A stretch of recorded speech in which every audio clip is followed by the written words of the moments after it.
All you need is love. Dun, dun, dun, dun, dun. All you need is love. Dun, dun, dun, dun, dun. All you need is love, love.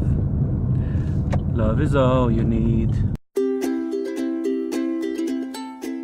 3 anúncios para um crime. Mildred Hayes é uma mulher em luto pela perda da filha em um assassinato brutal. Tomada por uma combinação de ódio e frustração pelo aparente descaso da polícia perante ao crime, já que se passaram meses desde que ele aconteceu, ela aluga 3 outdoors numa estradazinha perto da cidade onde ela mora, com mensagens provocativas para os policiais. O filme é escrito e dirigido por Martin McDonagh e seu roteiro é brilhante. Tendo uma pequena cidade americana como cenário, temos aqui aquele tipo de situação em que todo mundo na cidade conhece todo mundo. Ou seja, a população inteira reage aos outdoors e como muita gente lá tem um carinho muito grande pelo xerife, que é o alvo principal dessas provocações, uma atmosfera de inimizade é criada instantaneamente. E aí temos a magnífica Frances McDormand como a personagem principal. Como alguém que está carregada de revolta, ela peita absolutamente todo mundo que chega pra questionar ela e carrega uma carranca de quem tá sempre pronta para brigar. Mas o roteiro pincela isso com alguns momentos em que a casca dela se abre um pouco e podemos ver que ela é uma mulher dotada de uma grande capacidade de carinho. Só que esse carinho todo tá soterrado debaixo de uma montanha de uma dor imensurável. Veja, por exemplo, como ela lida com animais que aparecem em alguns momentos no filme e a fantástica cena do interrogatório na delegacia. É uma mulher quebrada com trocentas camadas de emoções e a atriz mal precisa falar para poder expressar tudo isso. Ela nos leva junto com a sua personagem a nos oferecer uma abordagem incomum para lidar com essa raiva toda, a de ter que botá-la para fora de alguma forma para poder enxergar algo além dela, para poder se permitir receber outros sentimentos. E na raiva toda dela, ela toma atitudes que, ao mesmo tempo que podem causar empatia, são bastante questionáveis. E com um xerife que não só lida com a culpa e a frustração de ele mesmo não ter conseguido resolver esse crime, ele é bem honesto dizendo que simplesmente não há provas o bastante, não há muito mais o que eles consigam fazer, e ele também tem os seus sofrimentos pessoais da vida dele que não são nada fáceis. O roteiro acaba se livrando de qualquer tipo de maniqueísmo e nos leva a perguntar quem é que por acaso ele tá com a razão, até o ponto que a gente se toca que o filme não é sobre isso, não é quem tá com a razão, mas sim como a dor e a raiva podem corroer a alma de uma pessoa e como nós precisamos aprender a lidar com ela.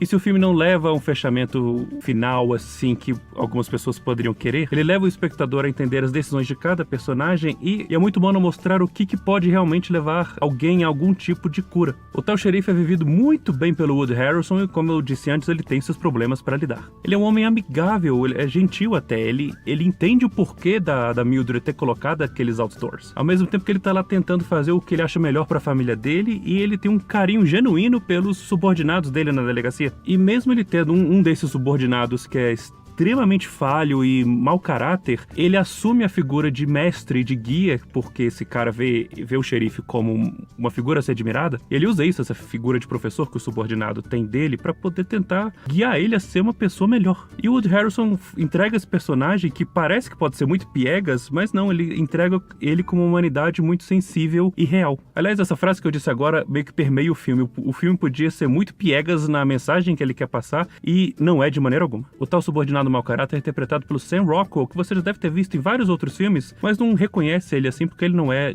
um ator de tão fama quanto outros grandes nomes de Hollywood. Mas se você voltar e rever esses filmes, você vai ver que ele rouba todas as cenas. Esse cara é muito bom. Ele aqui faz uma pessoa de um intelecto reduzido, digamos assim, ao mesmo tempo que é bastante detestável, racista pra caramba e muito grosseiro. Muito grosseiro. Entretanto, o roteiro é muito bom. Ele não mostra ele como uma coisa unidimensional. Ele não é só mal e ponto. Sem ser nada expositivo, o roteiro apresenta o arco dele e a gente vai descobrindo de onde vem tudo isso que eu falei dele, ao mesmo tempo que o arco dele leva ele para um lugar totalmente inesperado. E o Sam Rockwell encaixou como uma luva nesse papel. Ele age dessa maneira vil, mas é só o roteiro ir tirando as cascas desse personagem que ele mostra as diversas camadas que esse personagem tem muito bem. Assim como o protagonista, ele também precisa lidar com a raiva. Sim, outro tipo de raiva vem de outro lugar e por tudo isso, por ele mesmo ser uma pessoa diferente dela, ele acha outra maneira de fazer isso. O arco dele é uma das coisas narrativamente mais fascinantes que eu já vi no cinema. Um dos melhores filmes sobre o ser humano, 3 anúncios para um crime, explora diversos personagens distintos lidando com seus inúmeros sentimentos, todos tomando suas próprias decisões, muitas delas questionáveis, mostrando que a vida é cinza. Não há necessariamente um certo e um errado para tudo. Todos somos falhos e todos estamos tentando seguir em frente da melhor maneira que conseguimos. Sem ser nada brega, nada piegas, o filme mostra que o amor e a compaixão podem oferecer algum nível de cura. Pessoal, muito obrigado por assistirem meus vídeos. Vocês viram 3 anúncios para o crime? Qual o seu filme favorito para ganhar ganhar o Oscar de melhor filme deste ano. Comenta ali, curte aí pra continuar dando passos nerds e não deixem de se inscrever aqui.